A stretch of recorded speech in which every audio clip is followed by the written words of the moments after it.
Hi, this is Roger Green, host of the Surfing the NASH Tsunami podcast. This weekend, we are offering 5 conversations. 1 from our Season 3, Episode 20, which was the Getting to Know You conversation with Jorn Schattenberg, and 4 from Episode 21, which included newsworthy conversations with Naeem Al-Khoury and Donna Cryer. This conversation starts with Donna Cryer saying she is delighted to be bringing 3 pieces of news to this interview. The first is that NCQA recently released a paper on quality standards for NASH patients titled, and I quote, "A Rallying Cry, Improving Coordinated Care for People with Nonalcoholic Steatohepatitis." The second news is a paper from the American Heart Association on the links between heart disease and NAFLD or NASH. And the third is the launch of Global Liver Institute's Liver Health as Public Health campaign. The conversation delves into these 3 topics in greater detail with particular focus on the importance of quality standards in educating patients and the value of taking a public health view of liver disease, particularly in the context of declining life expectancies in major countries and the larger impact this decline has on underserved communities. All these are topics worthy of consideration, so take a deep think with this one. One thing we've been blessed with on the NASH Tsunami podcast is brilliant, compelling, and charismatic guests.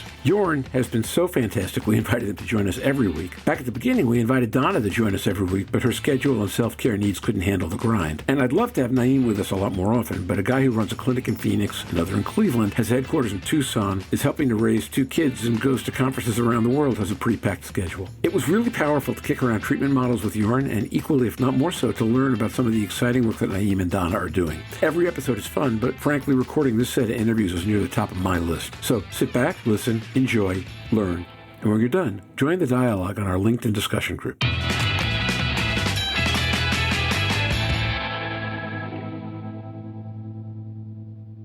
Not to tee this up, but you said you actually had news for us. Donna Cryer. I do. I am very excited to announce, and it is live on the NCQA website and soon on the GLI website and other places, a new white paper that friends who are well known to all of us, including Arun Sanyal and Ken Kuzi, including Primary Care and others, have issued this white paper. So for everybody who was wondering, are the quality measures being built in for NASH? And all I could do was smile previously. And so that's a great idea while we were working on this. And so with help from friends at Novo Nordisk, the National Committee for Quality Assurance convened several of us together, and we issued a paper that's now public. It's called A Rallying Cry, Improving Coordinated Care for People with Nonalcoholic Steatohepatitis. I'm very excited to have this piece ahead of the meeting in Barcelona, where we'll also be discussing coordinated care and what does quality mean for NASH patients. You know, the guidelines process and the quality measure process are often obscure and opaque, but they are really important pieces to this puzzle of really having, at the end of the day, people with access to all of the elements to optimize NASH care that they need. That's fantastic. That really is exciting. I mean, the guideline process has been moving apace, right? It's a pace. That's what you can call it. Well, we're starting to see some guidelines from people. Yes, and I think the very exciting thing is that as we constructed the GLI NASH Council from the very earliest days, most people don't know, my first call was to my friend Nancy Brown, the CEO of the American Heart Association, to put this together, to send a representative. And my next calls were to the Endocrine Society and ACE. That strategy of enlarging the tent and ensuring that all of those NASH-adjacent physicians, whether they knew that the NASH was theirs or not, that they were at the table from the very beginning. We're seeing that in those guidelines in endocrinology and cardiology. AHA just had a big paper on NASH this week as well. And so I feel that the seeds that we planted at the very beginning of the convening of the GLI NASH Council are now blooming, which is appropriate because it's spring. So these wonderful things that are really important pillars to this therapeutic area and show its maturation are coming into place. Fabulous. It's just what it needed, and it bringing that platform together. Fantastic. Congratulations to you and the team. Yeah. I was thinking that guidelines without quality measures aren't really guidelines at all, right? Well, you need to have the guidelines first, because it's not really fair to be assessing physicians or practices or health systems on things when the medical societies or when the field and the specialists themselves have not defined what quality care looks like. NCQA is such a wonderful organization, and I was excited to do an episode of GLI Live with their CEO, Peggy O'Kane, to outline that there was this new option available to be able to have have a white paper, even if it isn't a quality measure yet, but to have the NCQA process and imprimatur on a paper and on sort of a consensus document, even ahead of having AASLD guidelines updated in the way that we would like them and look forward to seeing them. So really grateful that NCQA was so flexible in creating this new pathway and platform to be able to have this discussion even while we're having the guidelines catch up. That wasn't really possible, or that's really rather unprecedented. So we're really excited that we were able to accomplish that. Louise Campbell. I think the other benefit of this, as you said earlier, is it's ahead of the Barcelona conference. And the one part on the agenda of the Barcelona conference that is not there is the quality metrics. It's about the science, it's about the meeting, and it's bringing, as Sean and Jeff described in the Surfing NASH recently, it's bringing all the components together. But unless you have the guidelines and the outcomes, you can't put the framework in. So for me as a nurse, I can't put nursing guidelines in to care for the people and the patients unless we've got the quality that we're aiming for. So the one thing I would still say about the conference is there's no nursing element. There's no distribution of care discussion in that. And that may not be for this conference. That may be for further down the line because you've got to start at the beginning.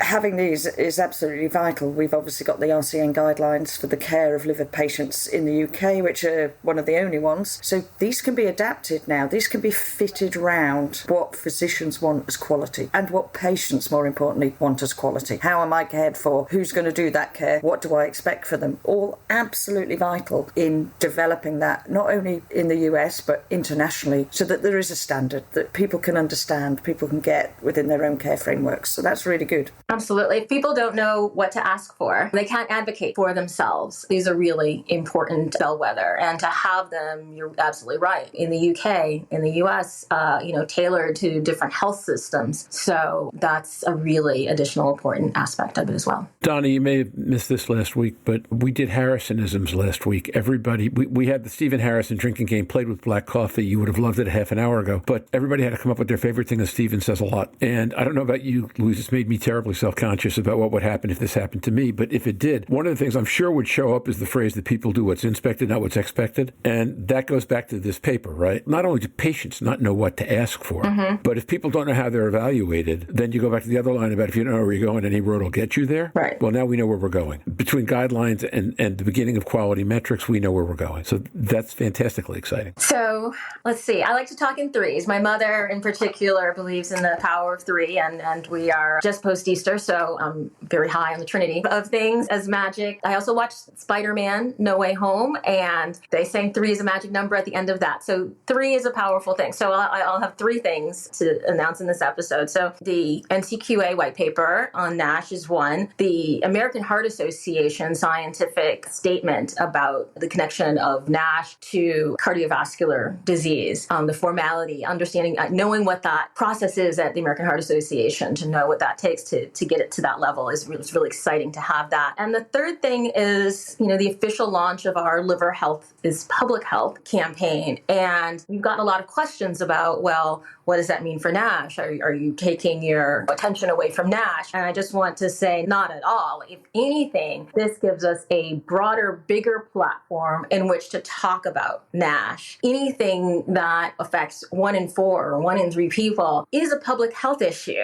and it needs to be positioned as such. And I really think that this is the movement and the momentum that will allow NASH and hopefully, yes, all the other types of liver disease to come behind it, but a refocusing on liver health and all the things that you can do to prevent NASH, to prevent liver disease, that you can do to prevent or reverse course are so important to talk about from a public health standpoint, and to engage all of the tools and people and policymakers and policy levers that are available when you start talking about something as a public health initiative. And we need them all for NASH more than any other type of liver disease. I was asked the other day, if you were to start a global movement that would impact the most people and enhance people's, well-being the most, what would that be? Well, I'm like, I have started a global movement that is intent on impacting as many people as possible, and that is liver health as public health. If people pay attention to their liver health, health because of the centrality of the liver, their cardiovascular health that, as AHA now,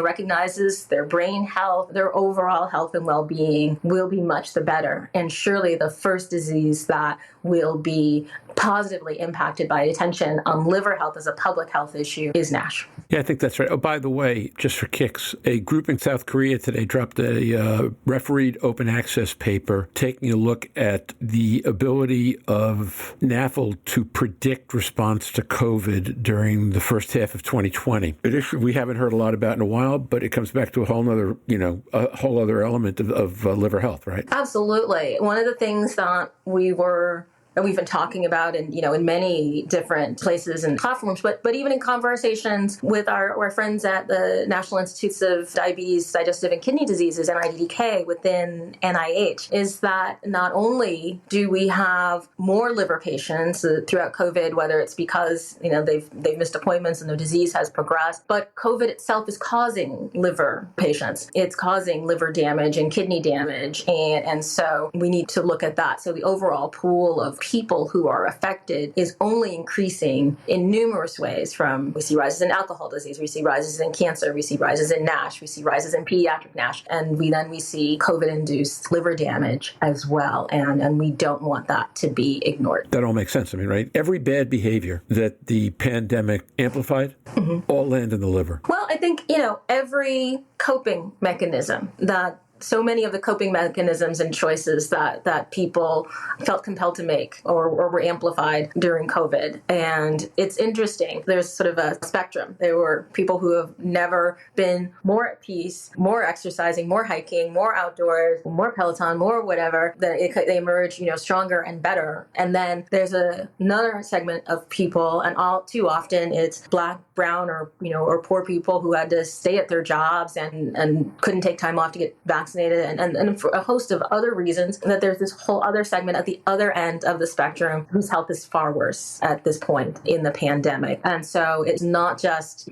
people were making bad choices, is that people had different coping mechanisms and access to different things to either make them well or to reinforce often their pre-existing conditions. Yeah, or as you point out, just didn't have the support or tools they needed to be able to take care of themselves because of society was asking so much of them and giving them so little back. Right. Even during the course of this day, I had different capabilities to respond to my workload based on how well I was feeling. And so if you don't have a strong foundation in mental health, if you don't have just a strong foundation in health, and have energy and everything, then every choice is a hard choice. And the likelihood that you're going to make a so-called bad choice and choose sugar or fatty food or binge TV shows instead of getting up is more likely to happen if you are not in the best mental state, or your underlying physiology doesn't give you a lot of energy and things. It's a cycle that can either be virtuous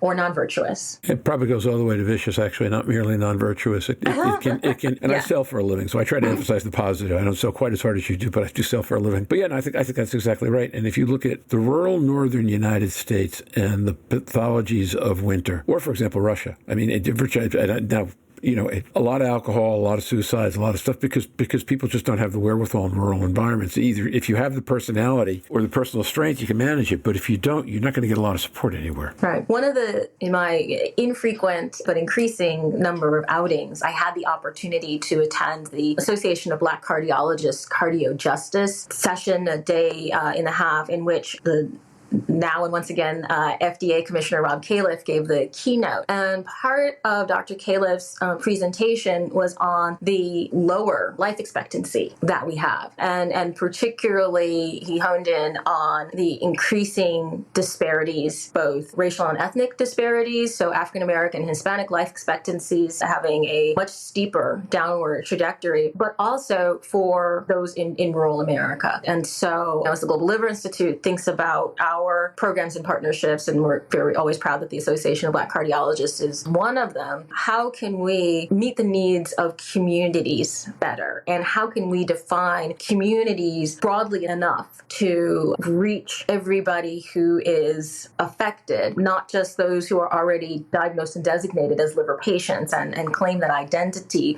but how can we reach people sooner? And I think that will mean that our Liver Action Network members, which now stretch across 42 states and Canada, and as well as the partnerships that we have outside of the United States, will all need a different definition of who they partner with to advance liver health and to give liver information and to support people and families who are at risk for or experiencing liver disease. And now, back to Roger. We hope you've enjoyed this recording. If you have any questions or comments about the content of this conversation or either of the episodes, please send an email to questions@surfingnash.com. We'll be back next week with our preview of the 5th Global NASH Congress taking place in London at the end of May. Until then, stay safe, surf on, and we'll see you on the podcast. Bye-bye now.